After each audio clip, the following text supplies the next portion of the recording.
Welcome, ladies and gentlemen, to episode, I think it's 137 of the Planet Destiny podcast. That's right, I missed a week, but I can't miss that number. I got you, baby. Consummate professional here. Welcome back to your one-stop shop for everything going on in the Destiny universe. We have got our usual roundtable of hosts here. We have got Mr. Mega Magwitch.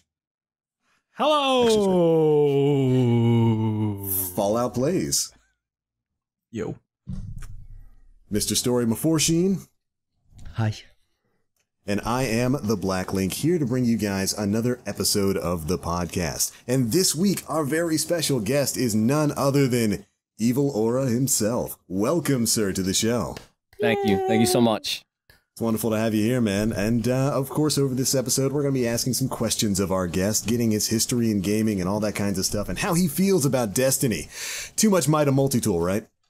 So much, right? I got a story about that today. I'll tell you what. I'm looking forward to that story. You did. I'm a little upset. I just want to say right now, I'm a little upset that you didn't just try to pass Aura off as Bones for like the first 10 minutes of the show. Just Do we call him? Oh, do I look like Bones? I mean, like an older, more handsome, rugged. And our special guest, Sexy Daddy Bones. It's the Bones. It's future War Bones. It's the Bones. It's future War Bones. Let's go. Future War Bones. I will say it's perfect for Bones to not show up on what is officially our 1-year anniversary as a podcast crew. I got you guys all a present. Wouldn't you all feel bad if I did pull out something right now? I don't know. No. Is it really 1 year? Actually, No way. Yeah. It's I'm fucking 1 year. We're still yes. gonna get some schmuck in the YouTube comment section like, Where's who the Ted? fuck are these people, man? Yeah. Where's Holtzman and whatever? Luckily, we've got him. Aura is whoever we need him to be. Goddamn So, moves. Aura, I you're now Bones. I can be Holtzman. Holtzman. No problem. not Yeah. So, I'm just not add Sexy Daddy before it. Sexy Daddy Bones, Sexy Yeah. Daddy Holtzman. That's him. my. That's Man Evil of Aura. many faces. We like it. Yeah. Yes. I love it. So, But right on. Link, you've been on holiday, so you've been away. He's You've out, been. he's gone. What were the graphics like? Were they all right in real life? Oh man, real life in 8K is great. It's an incredible experience. Just to see all the just the beautiful pixels out in real life. Yeah, I've been on vacation. I took a week to take a vacation with my family up to Virginia. Went and stayed at a resort in the mountains up there, and just got a couple days out in nature. Went mountain climbing, hiking, cave diving, which is kind of a cool experience to go inside the heart of a mountain and experience what true darkness is like. Did you get any good engrams down there while you were there? Get any did good you? loot? Yeah. I did. It was just another Mida because that's all that's dropping because that's all that anybody can use right now. So even in a cave, in the heart of, you get a Mida. It's weird. Did Bungie define the darkness inside the cave or no? We still waiting for that.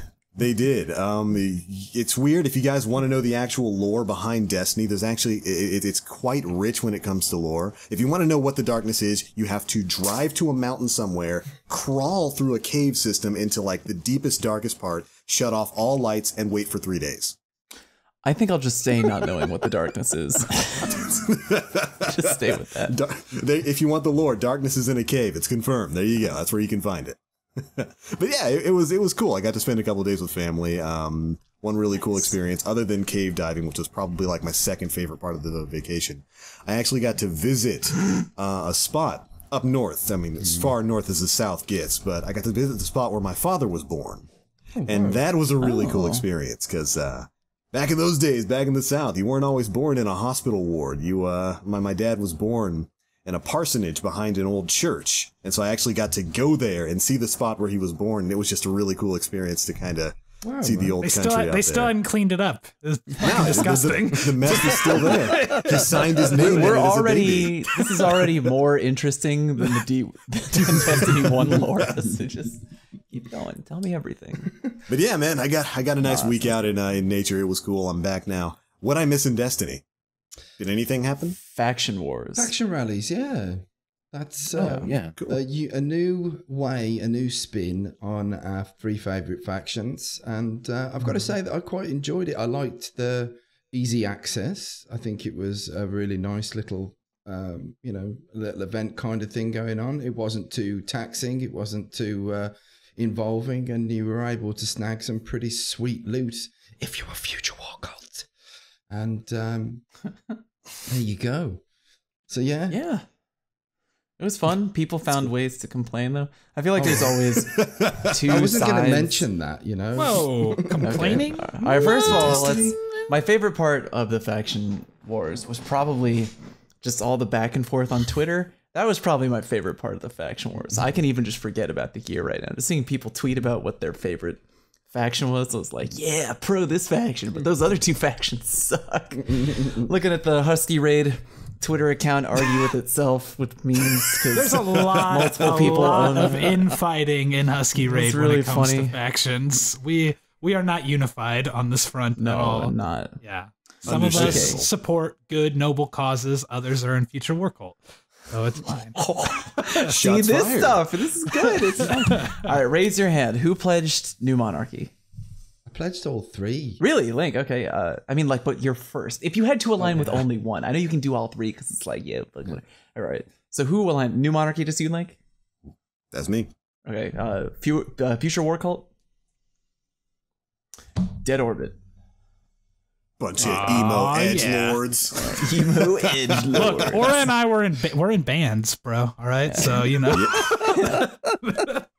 Aura's wearing his Dead Orbit gear tonight. He's decked out in the black and all black black. and white. Yeah, I love all it. black everything, baby. I love it. Aura, tell me why you're a it. good person and you pledged Dead Orbit. So my birthday in 2015, I got the Dead Orbit ship.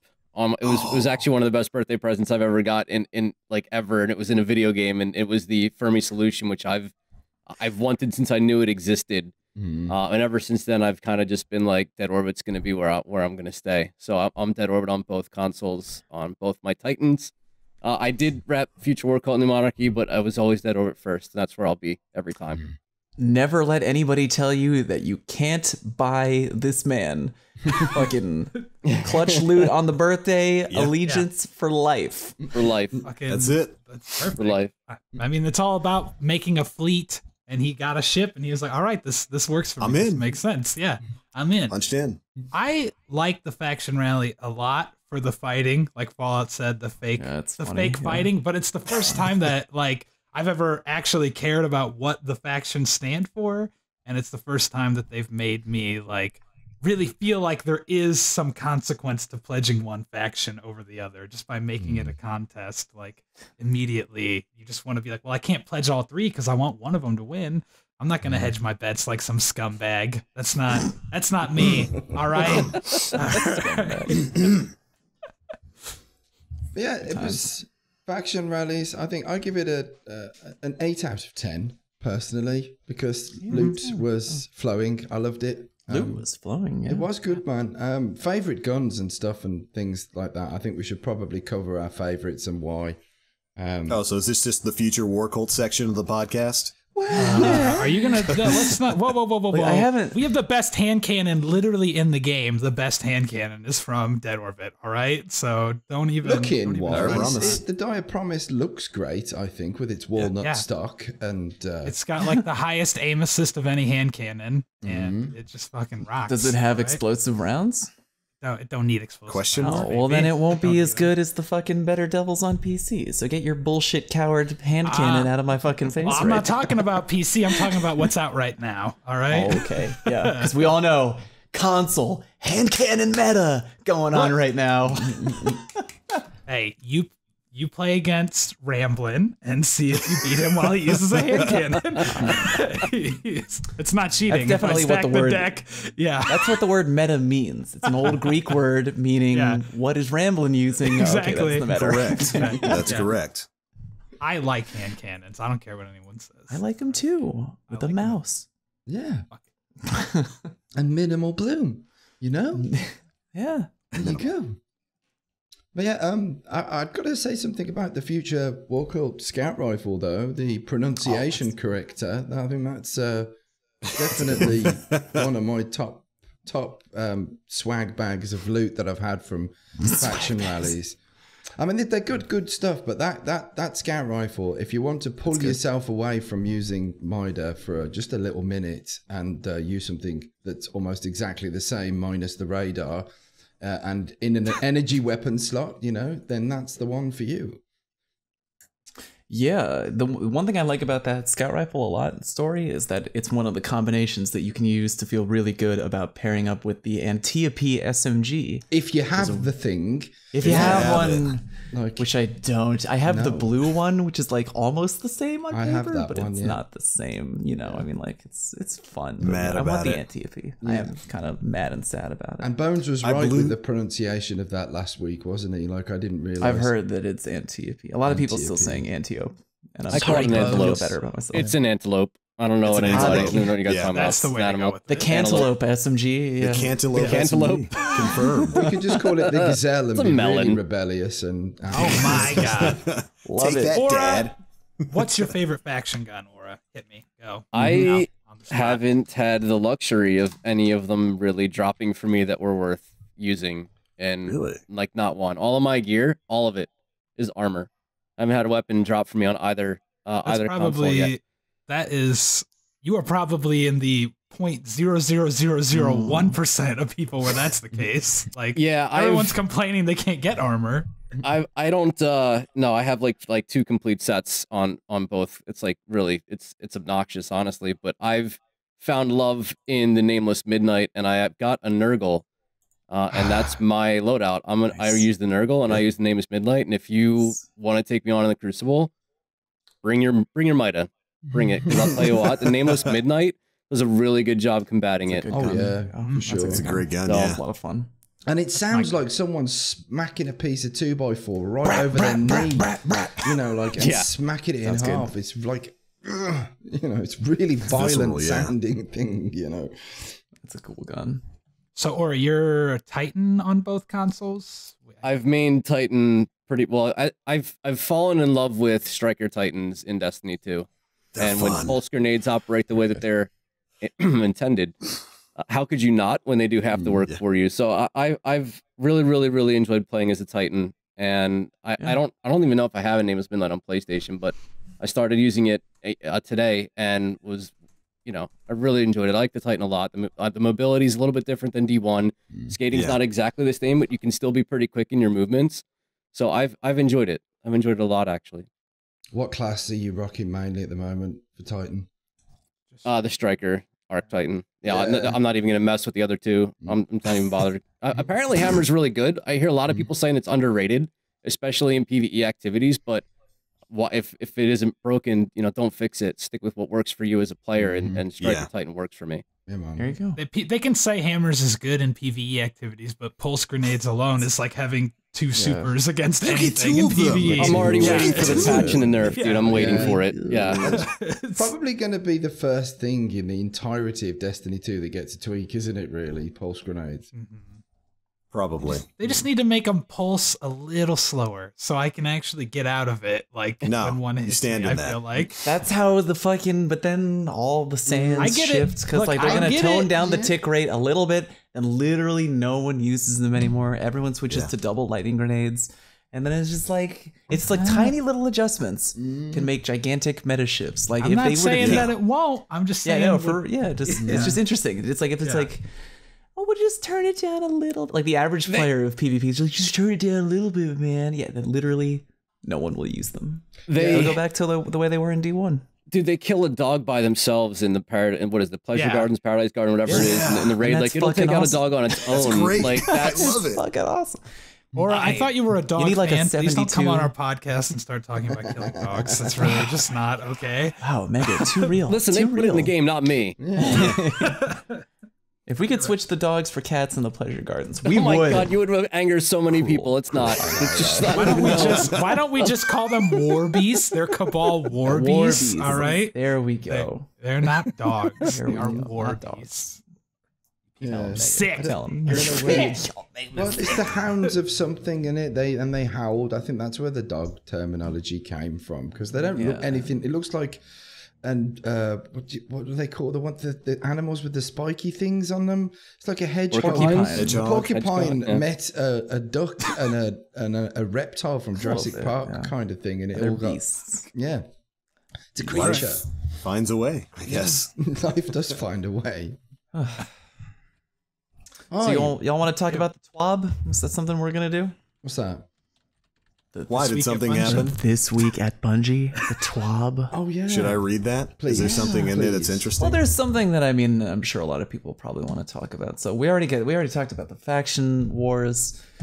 Dead Orbit's a bunch of cowards. Can we talk about the faction rally rewards, please? What about them? Are you talking about the cap? Why are you gonna give New Monarchy a sidearm? And not even a sidearm in the best archetype. Why are you gonna do that? Sorry, you guys got a full auto slug shotgun. You're gonna complain right now? Like, yeah, I'm gonna complain. Destiny Fun Popo got a full auto shotgun. Yeah, that's shotgun. Not everybody. Yeah. Not everybody. He's the only one who really wanted it. He's the only one who needs it. He's gonna use it. He's the only one who can use it too. It's no one else is gonna use it. And to be fair, New Monarchy got two other good guns that are underrated as well. The SMG and the auto rifle are actually really good quality stuff. From New Monarchy. Are they? Yeah. The SMG has high cal rounds on it as well. It's like the Resonance, but with high cal. So there you go. It's got some range on that, you know. I'll take that. Yeah, pretty good. And the auto rifle is like, I think it's rocking a lot of stability and good range on it as well. So it hasn't got high cal, obviously. So, but the number. If there's anything gear-wise that New Monarchy should be complaining about, it's that they have mobility gear for hunters, which means they're unpledgeable if you're a hunter, because that's just worthless. Like, it's literally worthless if you're trying to play. You're locked in at like 4 mobility anyway. I want to get a little recovery or armor, please. So it's just worthless. All recovery. I feel like somebody here made a video talking about those stats. Did they? Who was that? Ora, you make videos? Was Outplays Fall, dude. You guys know that Outplays Fall character? Yeah. He's the one who made it. Yeah. He's always outplaying people and they're falling for it. Outplays Fall. Man, guy in streaks. Yeah. He's amazing. Oh my god. That's the only reason check out Fallout's video. Yes, it's good. The only reason it's great. I contemplated maybe putting one of my hunters on Future War Cult was because it has recovery gear. But it's just, I couldn't do it. I just couldn't bring myself to do it. I got to support Dead Orbit loyally, like Aura. It's just that's where it's at. That's just okay. Moving on. Let's not. Fallout can't understand. I mean, there's plenty of other places to get recovery gear. I already have like everything I need. If the Future War Cult gear wasn't literally the ugliest recovery gear in the game, I probably would have done it. But it looks like you're wearing a bunch of fucking baggy, like in Back to the Future 2, when he's wearing the jacket and he doesn't hit the button to like fit it to his body yet, and it's just super loose. That's what the Future War Cult gear looks like. Multiple ties and stuff like that. It's just so don't forget the colors. Love it. The Future War Cult. I mean, I'm a fan of the gear, but not the colors. Them shaders. Just put on a shader. Man. Yeah, that's the first thing I did with the scout rifle. Was like, right, that's having a shader on it now. Yeah. To be fair though, some of the shaders look good on the guns though. Like I've got Last Hope with a Future War Cult shade on it. It's all purple with red text on it. Just brings you right back to the Wormwood. Just sidearm with the Future War Cult shader on it. Like it doesn't look like that, you know? No. Yeah, no. Disagree. It just feels right though to have a sidearm with Future War Cult colors. Just feels right. Oh god, good times. All right, you were gonna read some shit. I was gonna read the thing from the TWAB. Mm-hmm. So they're talking about the Sandbox, you know, talking about what they're gonna do. John Wisniewski is giving an update on, you know, the Sandbox and what they're gonna do, and then they mentioned specifically the Mida multi-tool. Now I feel like people are on one of two sides of the fence of this, but here's what he said about the Mida multi-tool.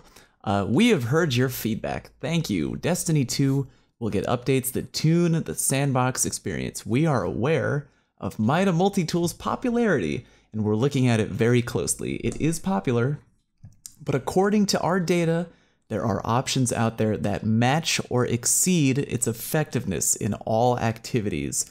Have you found one? Impossible. Impossible. Impossible. I'm going to throw the hat straight. Do we want to read the whole thing out before we talk about it? I think maybe, or were you just reading that section? I was reading that section because that was the thing that most people I knew were talking about. The Mida. The Mida. I'm situation about the Mida. Throw that down straight away then. With the Mida, I don't think, personally, the only thing that makes anything an issue at the minute is high cal rounds. If you take high cal rounds away, Mida is still good.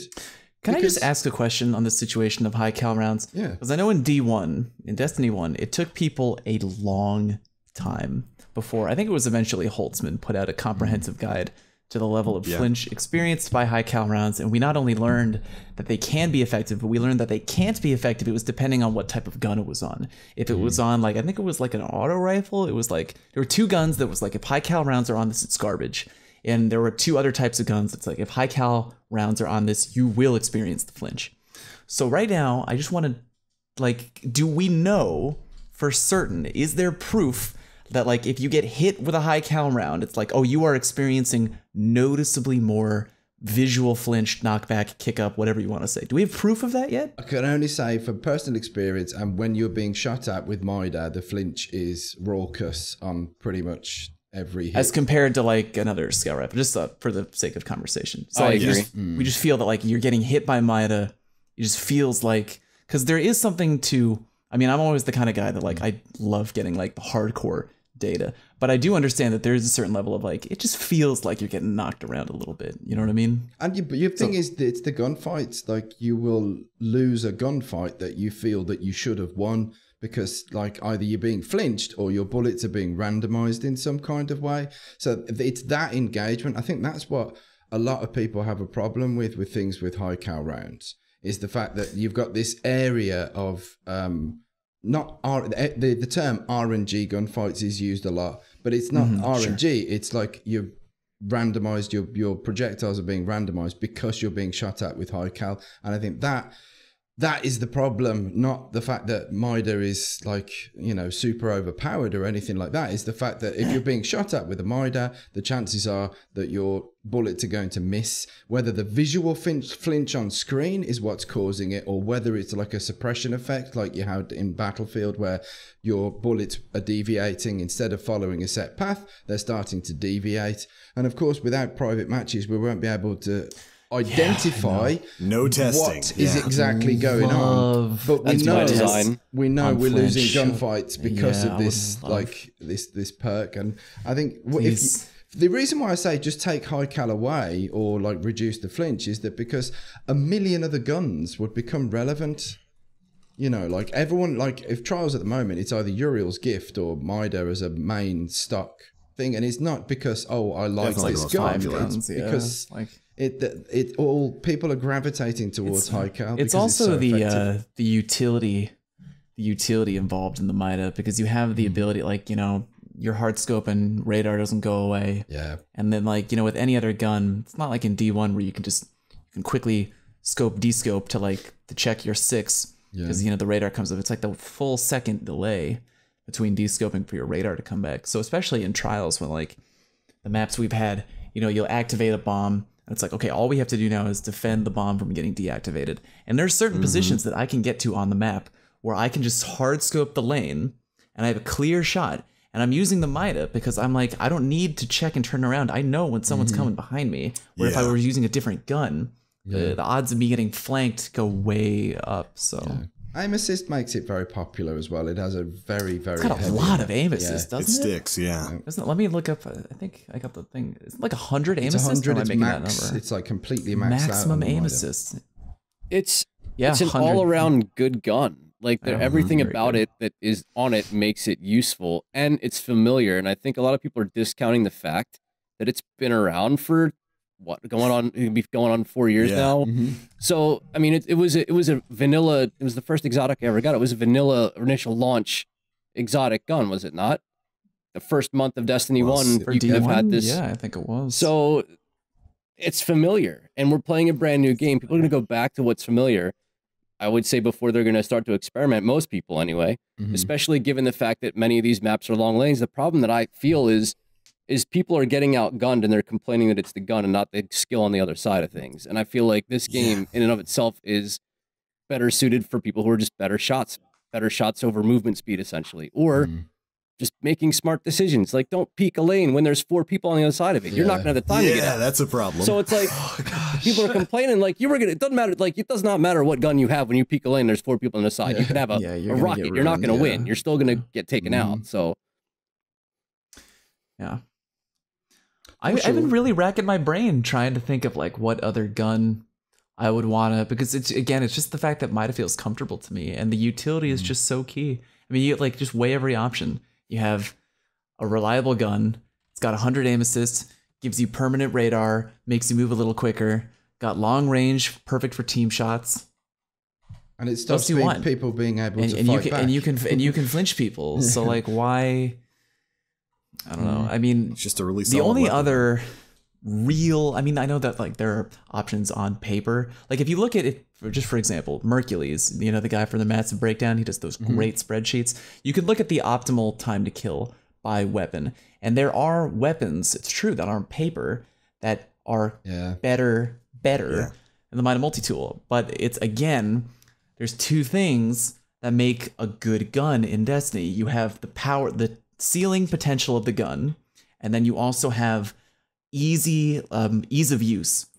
So like the best gun in theory on paper in Destiny 1 was the No Land Beyond, because you have a gun that can get an instant kill at any range. But just because it's the best gun on paper doesn't mean it's the best gun in use, because it's very unforgiving, very difficult to use. The Might Multi-Tool is super forgiving, super familiar, super easy to use, and that's why it is where it is. Yeah. I would agree with that sentiment, yes. Yeah. So what do you guys think? Do you think it's worth digging around for a viable MIDA replacement for something that maybe isn't named the Antiope?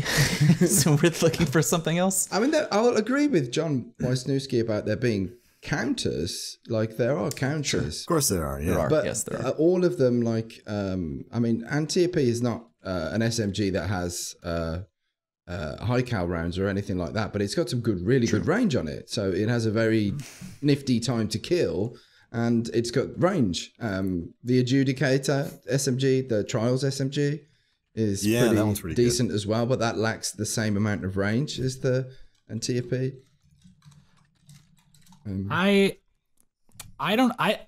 I think people really, honestly, I really think people just hate the MIDA because of the same kind of reason that Aura lined out about how it was in Destiny 1. I think people are just sick of it. I think there are guns that are just as good, and there are guns that are great at different ranges, guns that perform better than it at close ranges, and guns that perform just as well as it at long ranges. I really just think people they just want to hate the MIDA because they're sick of seeing it still. And it's like the most common one, because I can use Nameless Midnight, or I can use Call to Serve, guns like that are basically just as effective at the same ranges as MIDA.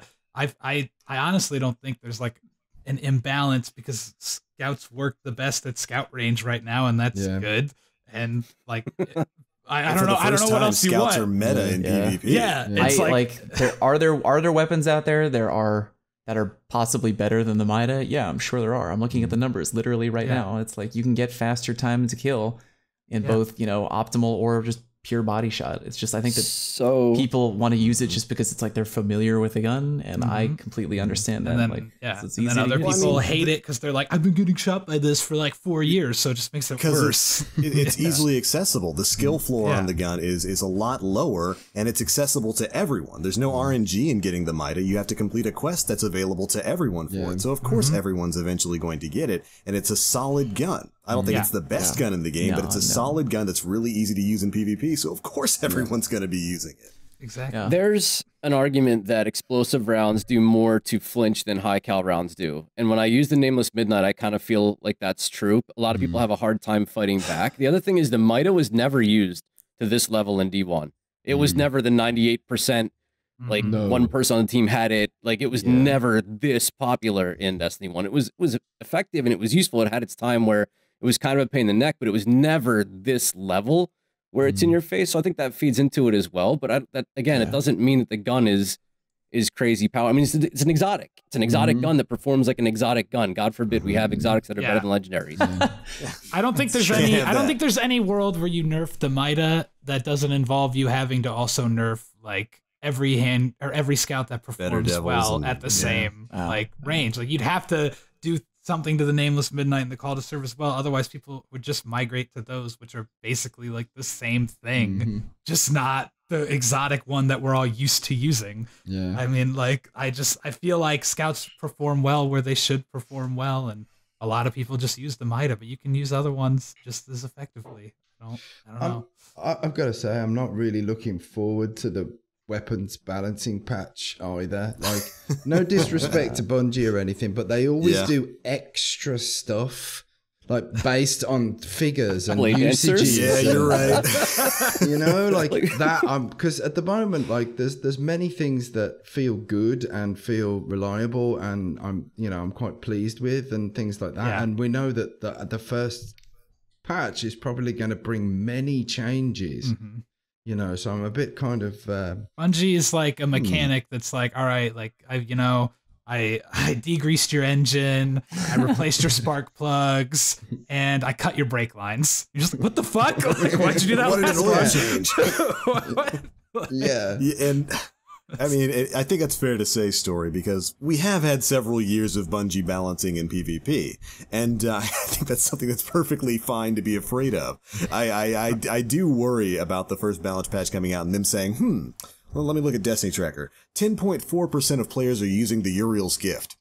Let's nerf all 450 rate of fire auto rifles. Yeah, that's the philosophy. Don't do that. Yeah, please don't do that. You know, I'm hoping an interesting that thing. Isn't the case. I'm sorry, Meg. No, you go. You're the guest. There's an interesting thing about auto rifles and the only thing that I identify as an issue with them right now is their range. I was literally finishing the story and I was playing against the boss or Gaul, and my auto rifle was doing more damage at range than my pulse rifle was, and that was a little bit confusing to me. You'd think that the pulse rifle would have more reach than the autos. So the only thing I can see coming down the line for auto rifles is a range, and I think it's rightfully so.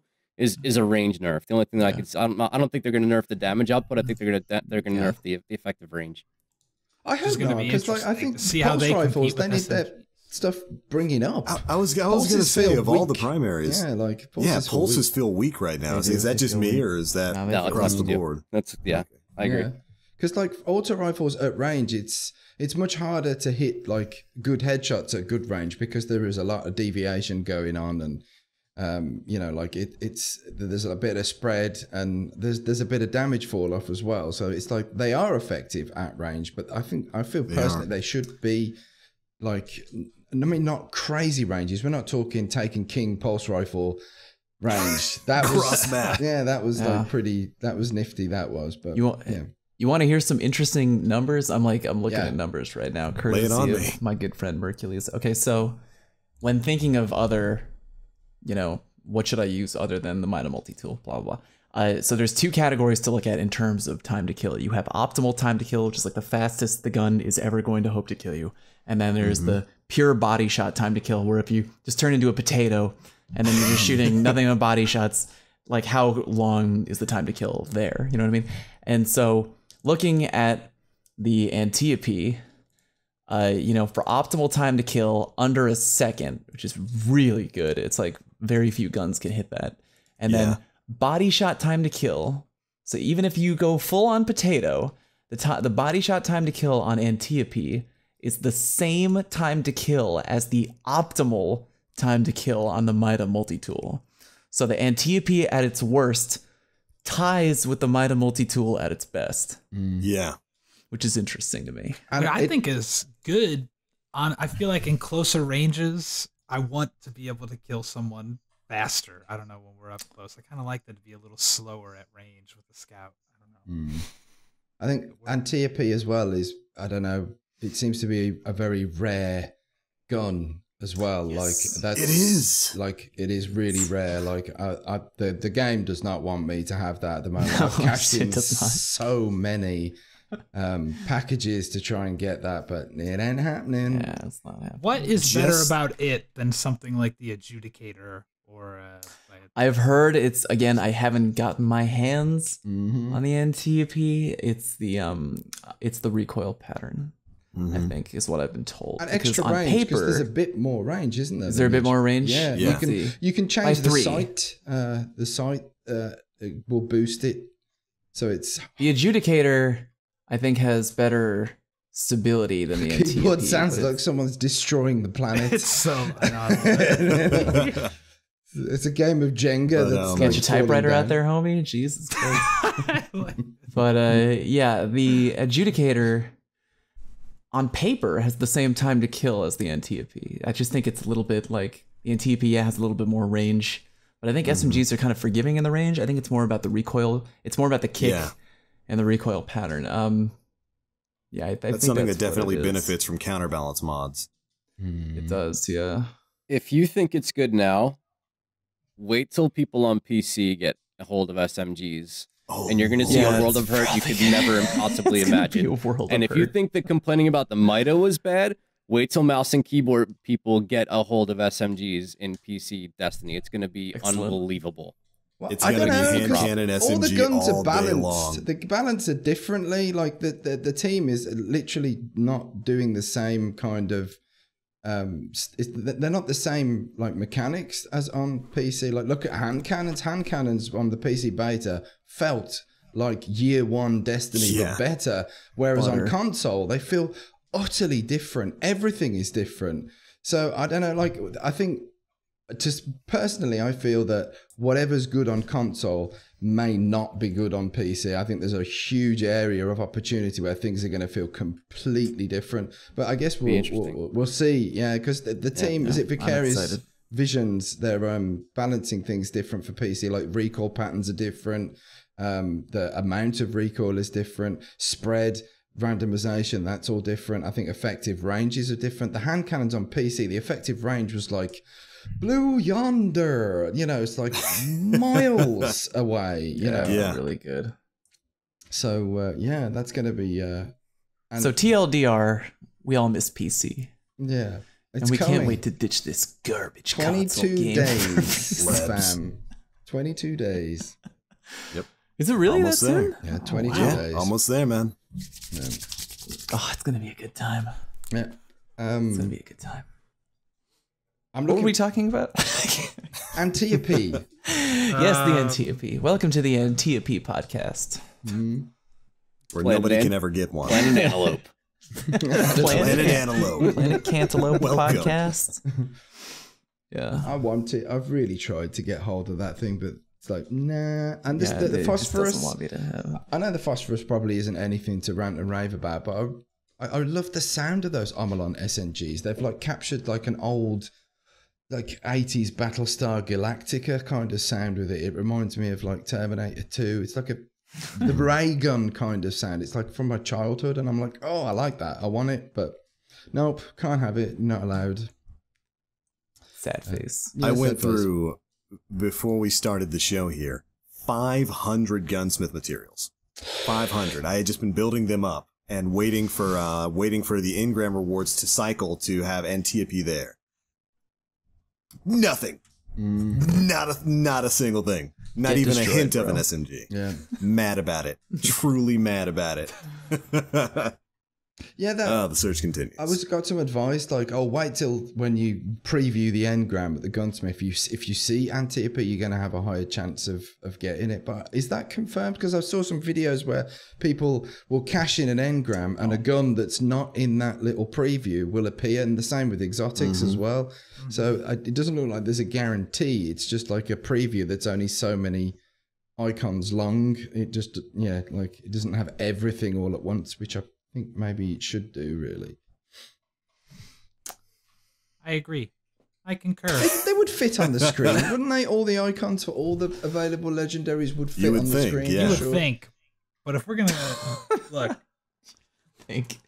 you would think. I don't know why, but my brain just triggered to if we're kind of complaining about something. We're complaining about RNG a little bit. I want to talk about my #1 complaint in all of Destiny 2 so far. All right. Okay. I want everyone's #1 complaint so far, but here's my #1 complaint. When I'm previewing my fucking shaders and I sort them by rarest, let's say, and then I hit preview and I look at it and I see what it looks like on my Guardian. When I back out of that screen, my fucking shaders aren't sorted anymore the way that I just had them sorted. What kind of nonsense is that? That's the stupidest thing I've ever seen in my life. What? Yeah. Same with the vault. I organize it. I look at the stats on a gun. I back out, no longer sorted. Why I gotta sort it every single time? Why can't I remember how I have things sorted? And also, when I'm trying to look at what shaders to put on my gear, why can't I organize my shaders on that gear? Huh? Why is it got to just be this long list that I got to drag through, like looking, okay, where the fuck is the one that I just looked at that I liked in my shader selection after sorting it 400 times? Where's it actually at in my inventory now? It's a bunch of malarkey, and I'm not gonna stand for it anymore. I'd say we all boycott Destiny 2 until they fix pre-order this. Canceled. Yeah. Pre-order canceled. All right. Dude, what the do you passion, guys' the raw passion, and then he saves it by like, "Oh, I want to hear what your complaints are too." He just wanted to complain for like a minute straight. He just wants to get it out there. I understand. Yeah, you're right. I've got a platform, and I wanted to use that platform. Fallout. The soapbox. Right? He's waiting to stand on that soapbox for 7 fucking days. Okay, complaints. Aura, what's your number one complaint about Destiny 2? So I can't tell if they've made it. The only way to get to max level in vanilla Destiny 1 was by completing the hard mode raid or some other level of endgame. I don't know if I love the idea that you can get max power level by doing other things. I'm probably going to get a whole bunch of hate mail for it. But it really I know, right? It really seemed like I want that difficulty where if we all wiped during the nightfall, we started over again, and the frustration of yelling at my teammates and them yelling at me for making a bonehead player. You know, I want that back. I want that Vault of Glass being so difficult, even at max power level, was still a challenge. And once you got to Taken King, it was like, oh, you're going to be like level 335, and the raid's going to be 320, and you're most likely just going to kind of walk right through all the encounters. I want that level challenge back, and to some degree you get it. Some of the nightfalls are obnoxiously difficult, nightfalls, especially when they're broken. Yeah, especially when they're glitched. Yeah. I kind of want a little bit more of that, and the raid brought it for a while. But as you started to learn the mechanics, and as you get more powerful as a character, now we're at that point where we're waiting for the prestige version of the raid to kind of see if we can bring that challenge in. So it's not even really that much of a complaint, more of a critique, but that's kind of where I'm at with it. I want that thing that I can't beat back. I want that old school Nintendo game that Nintendo doesn't care if you can't finish the end game. We're gonna make a game that's hard for your 8-year-old self to handle. You know, I kind of want to go back to that a little bit. I want that out of Destiny 2.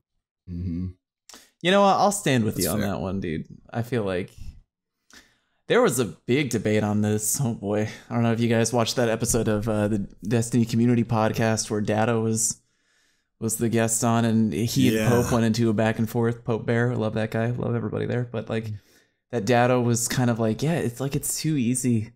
Like we like the concept of. I've been hearing a lot of people complain about it. Destiny 2 has no end game, right? It's like it's got no end game, not going game.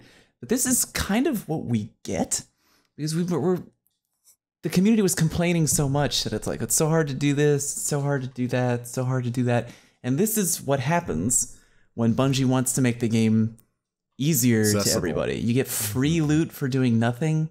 You don't even have to step foot in the raid. You can get raid gear. You don't even have to step foot in trials. You can get trials gear. They'll just give it to you. You can hit max light. You know, doing other random stuff. Like even the only thing I thought was an attempt to balance the fact that they'll just give you stuff. Turns out it was a glitch. I thought that you got guns at level 10 when you didn't do the activity because it was like, we'll give you the gun, but you got to at least fucking infuse it. That's not by design. No. You gotta infuse it. I was at least you have to give something up, I thought, but now they're just like, no, it's just, fuck it. Just have it at highest light. You can wipe in the nightfall and it's fine, and like, I don't know. I'll stand with you on that a little bit. But like, I know people get really upset where it's like, well, I'm a full-time parent with 12 kids and I don't have time. Like, I understand. And Kotaku's telling you have no business playing the video game. Oh my god, that article was ridiculous. Kotaku. If you like my dad who's 69, that unless I take hold of his account, he's never going to play Trials or a hard mode raid. God bless your father for playing. I still want to play with your father. I still want to play with that guy. He'll be on PC. Like he'll be. Okay, let's make that happen. Even Story's dad is a step above me. All right, I'm the only player. I understand that it's like it's difficult. Not everybody can play, but like there has to be some kind of balance. Like there should be some gear maybe that you can get. Like, I don't have the perfect solution. People are always like, well, Fallout, you think it's a bad system. What's your perfect solution? I don't have one. I just know that I think it's a little bit silly that someone can literally never step foot into the raid or trials and just get, like, showered with free loot. Like, it's... Maybe, like, if there was, like, some kind of system where the clan would work together towards like maybe you play trials and you earn special clan tokens, and then you can come together as a clan and be like, I want to spend 50 clan tokens on Mega, because that lazy piece of shit is never gonna go flawless on his own. I'm the only one in my clan who gets us the flawless engram every week. Playing like, with you, Mike Fallout's the one who gets me the Maybe there can be the just a happy medium where people who just don't have the time can still get supported by their clan in getting loot in some ways. Make it harder. It's just like, I just feel like it's ridiculous. Like, you just go to the tower. I just went to the tower today and I just got like a shitload of gear. It's ridiculous, dude. Like, Aura's keyboard is so loud. I'm muted. That shouldn't be me. What? Yeah, it's definitely. Oh, it's definitely you, homie. It is. That's why I'm asking. That's why I asked earlier if it was picking It's up. not coming through the recording either. It's Weird. coming through on the Really? Skype for sure. We are hearing it loud and clear. Oh on my Skype. god, dude! I'm like pulling the level down on my microphone completely. So I don't know what's wrong with that. Yeah. I won't type. I won't type. Keyboard rage. Minus the E. Exposed. Sick of all these casuals. That guy getting can free type loot. fast, man. There's Anyway. serious amounts of numbers. I don't that can come understand out it. there. I don't. It I could don't be know a either. web. If I- Skype might have picked your webcam as a audio source. Oh, maybe yeah. it did that to Fallout. It did Oh, that to that- me for a while as That well. might be Even though I might set have my explained settings to my. Oh, Yeah. we can worry about it. Oh, Yeah. well, I mean, That might have it's explained good. why I It's asked definitely- why you that's it. sounded a little weird if I earlier. were a gambling man, that's exactly it. It's Yeah. that's the $500 webcam mic. microphone. I'm It's the using webcam mic. I'm gonna break everything. Rip Well, at is least you're Skype. recording Here, it I sound gotta good do. on the podcast after. Yeah, that's why I edited. Go, That's get your why I mouth here. put it This all is just, together. get your mouth really close to the webcam and start talking really No, close. no, I'm Just not lean doing that. in, That's lean creepy. in and do Right up there. this. No, you want to Lean in keep your and do this, audience, right? please? No, I'm not doing that. Chat, Get peer right up pressure. there. Do Oh it. god. Hashtag do it. Oh, keep the stream PG-13. Dude, Oh why? my god. Fucking. I the hell are we agree talking with about? Fallout that it's too easy to get endgame too stuff easy. for people, and that stops people from feeling like they even need to play stuff. I feel like a lot of the time, and people say like, "I don't have time. It's too hard to do this." But it's like, can you imagine if like Dark Souls was released and people complained like, "I don't have time to beat this." Well, Make it too easier. fucking bad. What do you want? right. We made it. It's like, Can you what just do teleport me to the end of the Gaul encounter? Like, I just made my character today, but I don't have time to play the campaign. I mean, I get it, I don't but know, there's it's just- there's like so much you can do. Like already, you know, you don't have to do it. You don't have to do this activity at all to get like 300 gear, whatever. That's fine. But like, at least lock that good gear behind. I don't know. Even It's if the gear weird wasn't because- good, I would just like to have something that I can only get by doing the thing. Yeah. What is that? Yeah, The, you know, raid the gear raid should be for shader? completing the raid. elitist. I can only get the raid shader from playing it, I guess. That's it. But there's something that you can't get unless you play the raid shaders. I mean, it's not exactly the same as armor and weapons, but No, you it's can't get not. those. And Yeah. like, I think shaders and good emblems are desired items for hardcore players. Like if they like an emblem, like a friend of mine has been grinding IO for that one. There's 2 emblems that drop from the bosses that are the random spawning bosses that are new to the events. And there's 2 emblems that you can get. I managed to bag one of them, but there's another one. It's bright yellow. It's got a sword on it, and he's fixated. He wants it. He's been grinding for hours for that thing, you know, because he wants that emblem. But I guess it's the emblem shaders. They're not quite as the same as loot, and I think maybe they made a bit of a mistake on making certain loot like so simple to get. Even though I stand on the side of the fence that I don't have any complaints about the way that the loot is distributed now, apart from there are still loops that you get into where you get stuck and you'll just be like hammered with duplicates, like exotics and things like that. Admittedly, there's probably, I don't know, maybe 8 exotics that I haven't got in the game, including weapons and armor, maybe a little bit more.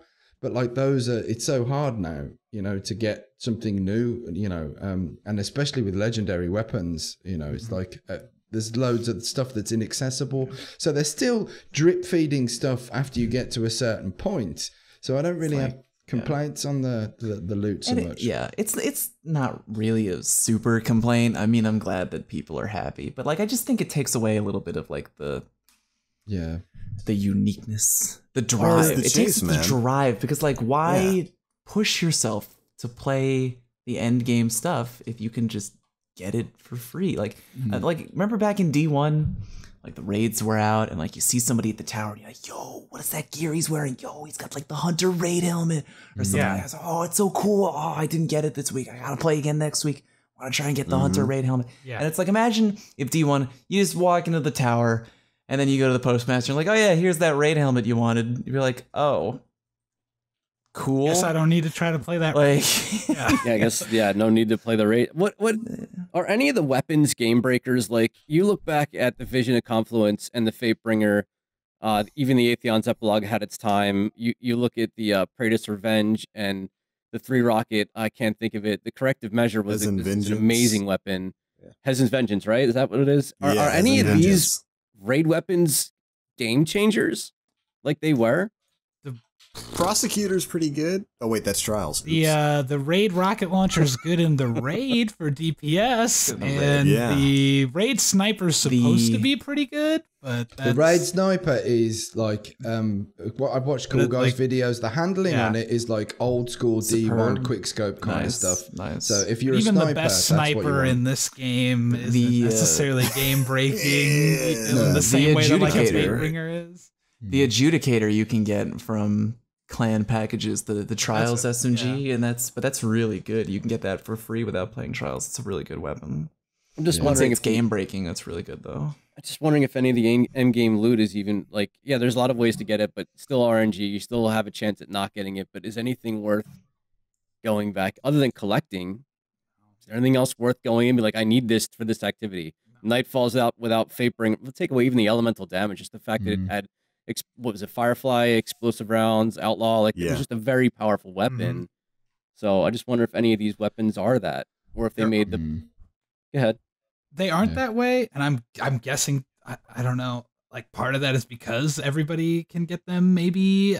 So they didn't make them as cool or unique in a way. And I don't even necessarily want guns that are that cool and amazing and game breaking, but I just want something like we talked about, like a helmet that was really cool. Like, even if there was a shader that was like the most like balls to the walls awesome shader that you could only get from doing the raid, like that would be enough for me to do. Like it had like even a low drop chance in the raid, let's say, like 1 out of every 10 things you might get it. But when you put this thing on, like you look like you're a fucking god. Like an aura just comes off of you and glows everywhere you go. Like, I don't know, something. Cool. I just want something that would signify that you did it. You know, that you did not even the Prestige Nightfall. You do it and you get like a little blue line across your head, and it's like, oh yeah, cool, a blue line on my head. Like it's not even as cool as the flame effect from Destiny 1. Maybe you'll see that in the prestige mode raid. Honestly. Maybe that's one. When is that dropping, by the way? We don't know yet. No date yet. Okay. That's one thing that I was like messing around, just exploring planets the other day, and realizing just how big these planets are. There was areas on Nessus that I'd never seen before, and I'm like, what is this area for?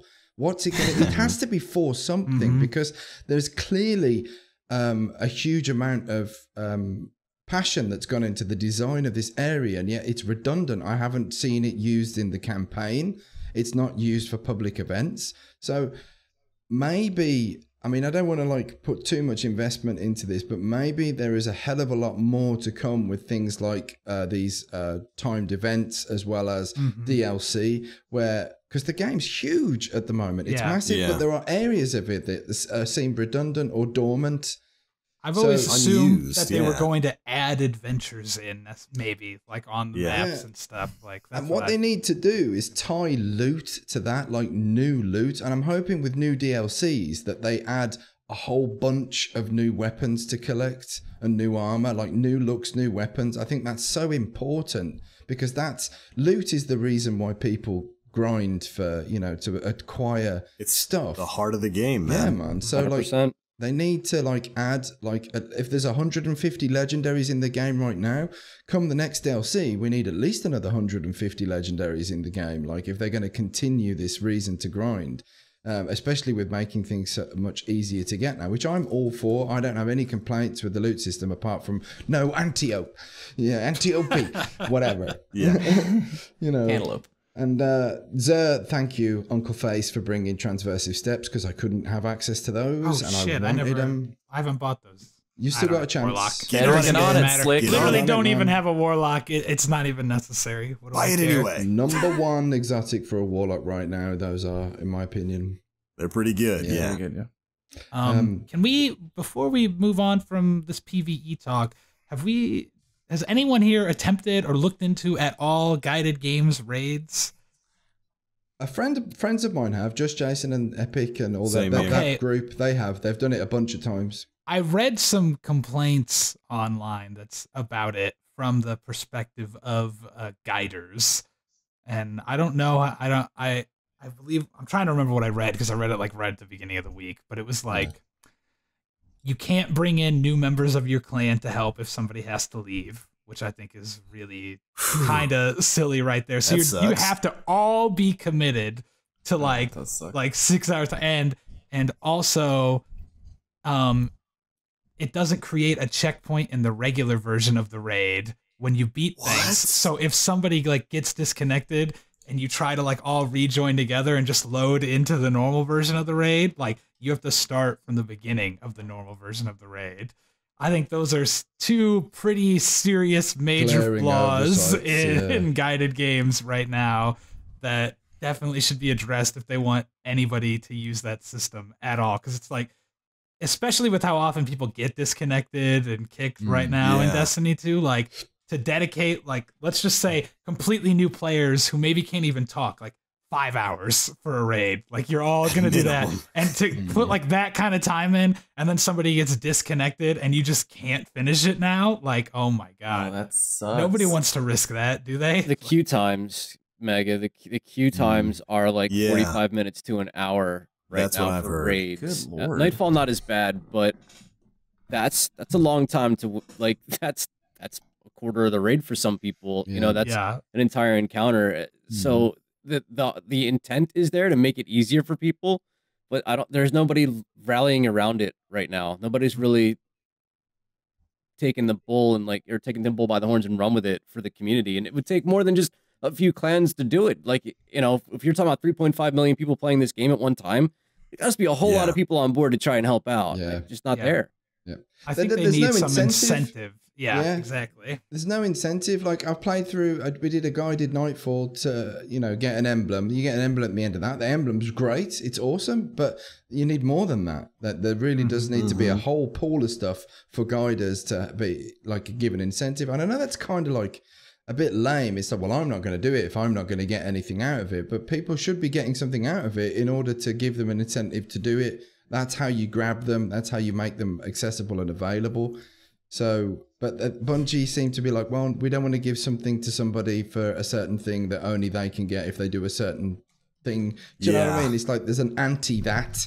There is a big, again, no disrespect for Bungie. I think they hit the ball out of the park with Destiny 2, but they need to stop being so precious about rewarding long-term hardcore players, or because there is almost elements of punishment for that kind of level of play, and it can be conceived as elitism in certain senses. But this guided games thing, I know it's in beta at the moment. They really do need to change something, and it would mean going against the grain of their policy in order to get that off the ground. Yes, needs rewards and needs to not be absolutely just game ending if somebody gets disconnected or someone has to leave. Oh yeah. At the very least, you should be able to swap out a member of your clan into the raid, if one of them has to leave. Yeah.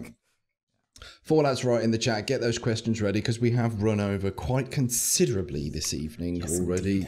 So we do need to get that ball rolling. And if anyone's got any specific questions for our amazing guest, please direct them to Mr. Evil Aura right now. I'll answer with my keyboard. I have a question. Who are you? Why are you even here? Who even are you? What is this podcast? Where's Teft? So I'm Evil Aura. I'm a Twitch partner. Been partnered for going on 9 months. The stream baby's gonna be coming in pretty soon. Nice. We're coming up on 2 years streaming. About a month from now, November 2nd was my first ever broadcast. I broadcasted carrying Guardian Outpost through a hard mode Oryx raid. and I got very, very, very drunk for my first ever stream. And I'm really glad that the VOD does not exist anymore, but I promise you it was a hoot. It was really, really fun to get in. So I've been streaming PvP mostly. As Destiny 2 comes out, there's that need to get in and enjoy the activities and get power level up. And one of the best ways to do it is through public events.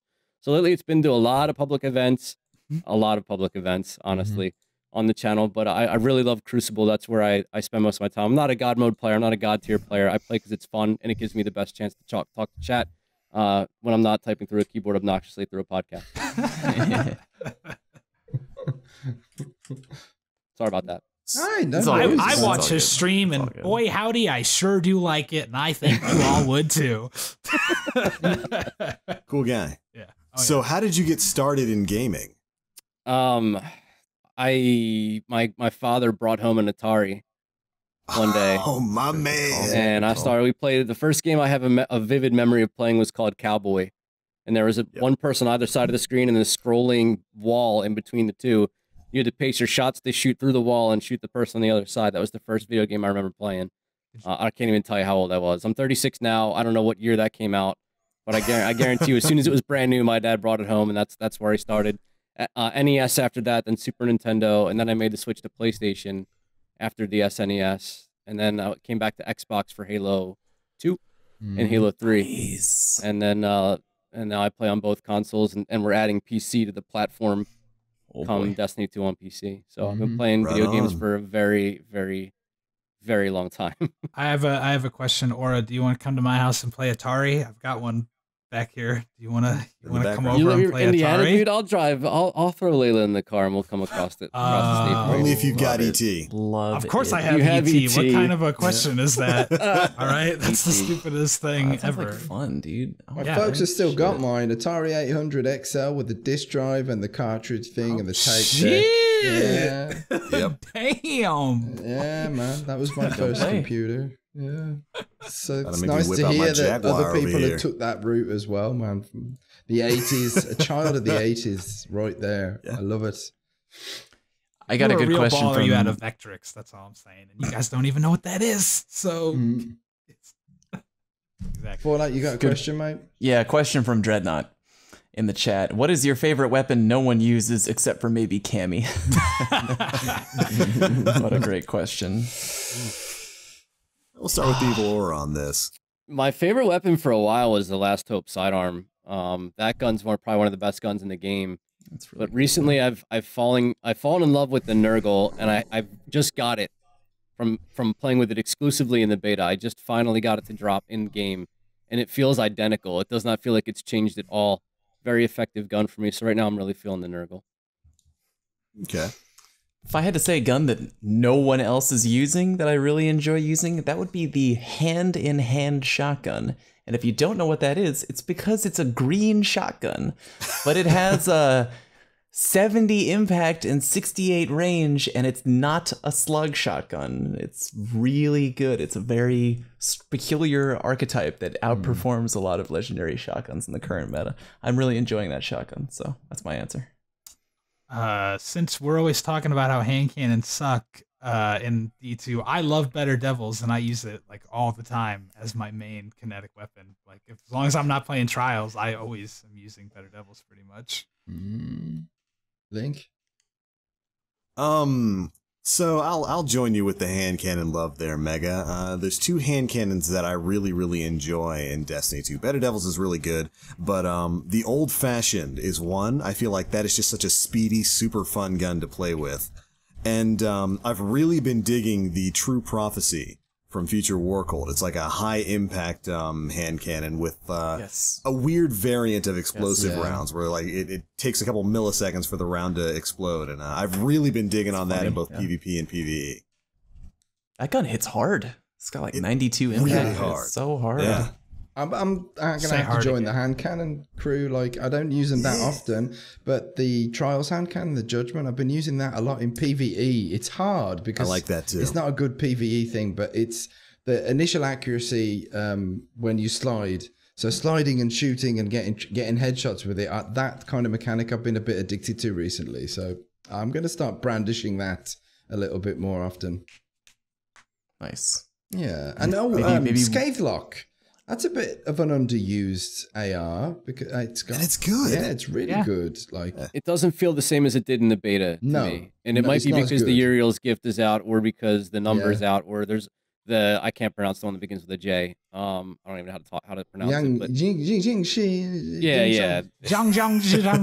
That one. That's it. That's definitely number 42. So yeah, I agree. That's a good. Yeah, there's plenty of those that are good. Or like the number, the Jiangxi 4, is it, or whatever. The Armelon stuff is all good. I like Armelon in general. They sound good. They look good. They taste good. They smell good. They taste good. They smell good. Armelon. I like him.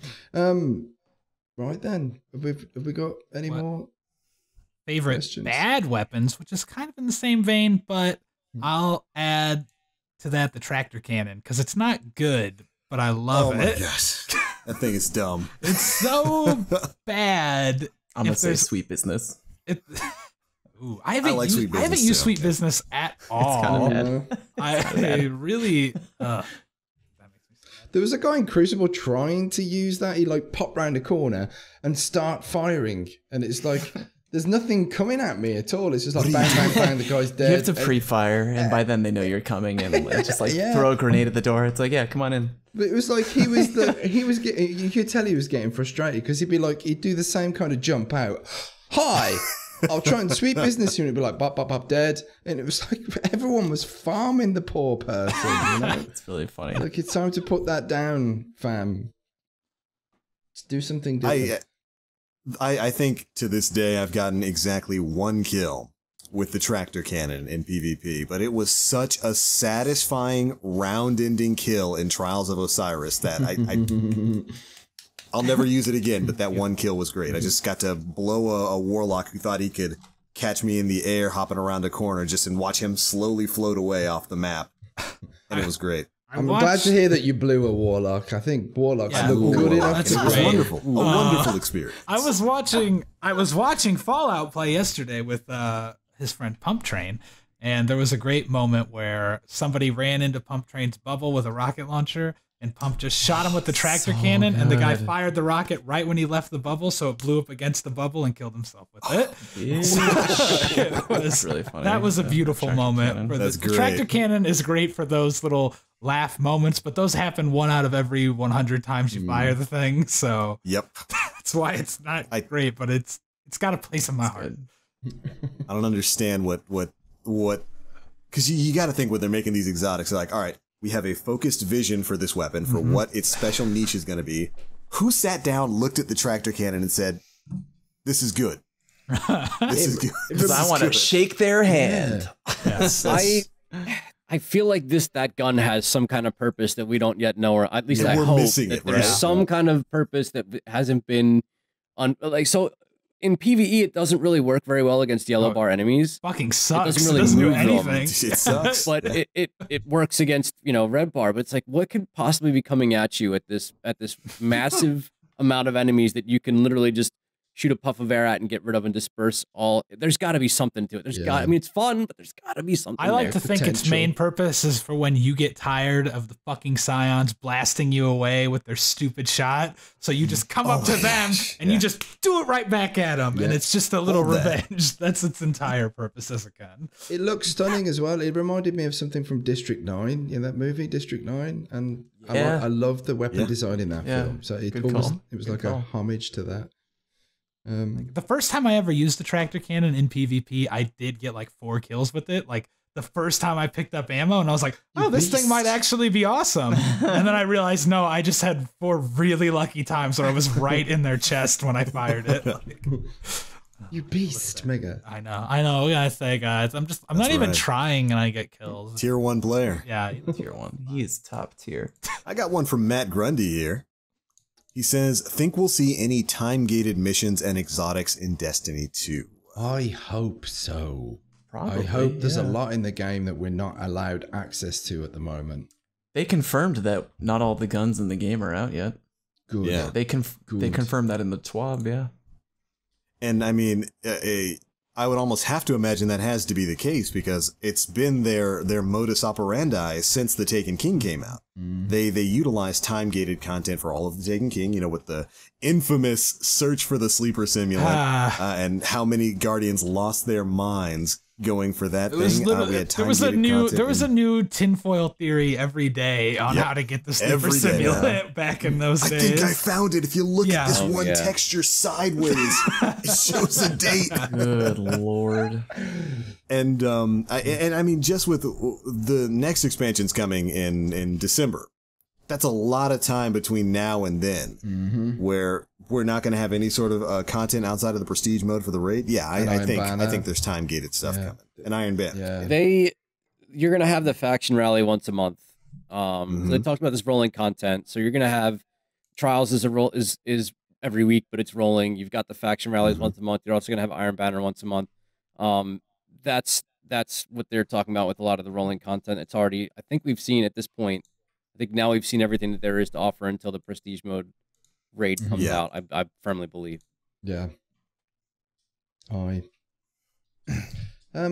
then. So Fallout. You can probably sing that song that you do so well.